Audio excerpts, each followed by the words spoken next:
Баршаларыңызға ассалаумағалейкум. Жақсылық қылсаң халыққа бір қайырымын аларсың, жамандық қылсаң халыққа жапанда жалғыз қаларсың.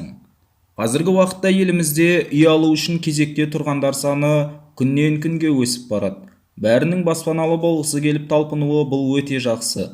Алайда әртүрлі тұрмыстық мәселелер және соңғы кездегі еліміздегі эпидемиялық жағдайларға байланысты халықтың табысы да азайып, қалтаға салмақ түскен сәтте бір жағынан несиеге құйылар ақша күнделікті күн көрсен де ауысар емес. Елдегі әлеуметтік жағдайға алаңдаушылық білдірген қоғам белсенділері биліктен халықтың қазіргі жағдайын ескеріп несиелерін кешіруді ұсынды. Бұл турасында нақты ешқандай жауап болған жоқ. Алайда еңбек және әлеуметтік қорғау министрі Біржан Нұрымбетов онлайн брифинг кезінде мына бір сұраққа нақты жауап берді. Үй кепілде болса, зейнетақы қорының есебінен төлеп, кредитті жабуға бола ма? Әрине болады. Бұл жерде кез келген үй ипотекаға, кредитке алынса, ол кепілде тұрмай ма?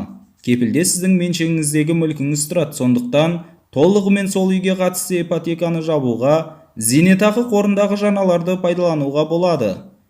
Бұған дейін менің әріптесім денсаулық сақтау министрі елдегі жағдайға қатысты бірнеше сценарий ұсынылғанын білесіздер.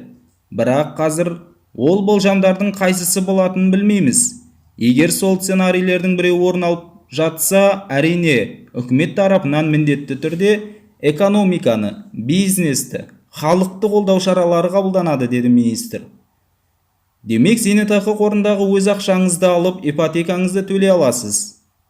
Алдыңғы жаңалықтарда зейнетақы қорына жиналған қаржы жеткілікті шектен асқан жағдайда 2021 жылдан бастап оның бір бөлігін алуға болатыны айтылған болатын. Жеткілікті шек әр жастағы азаматтарға өзіндік талаптар бойынша қарастырылған. Бұл президенттің үкіметке берген тапсырмасынан кейін қарастырыла бастаған болатын. Қасым-Жомарт Тоқаев былай деген еді: үкіметке жыл соңына дейін жұмыс істейтін азаматтардың зейнетақы жинақтарының бір бөлігін, мысалы үй сатып алу немесе білім алу үшін мақсатты пайдалану мәселесін пысықтауды тапсырамын деген еді. Еліміздің экономистері бұл жағдайды әртүрлі жақтан қарастырып талдауда.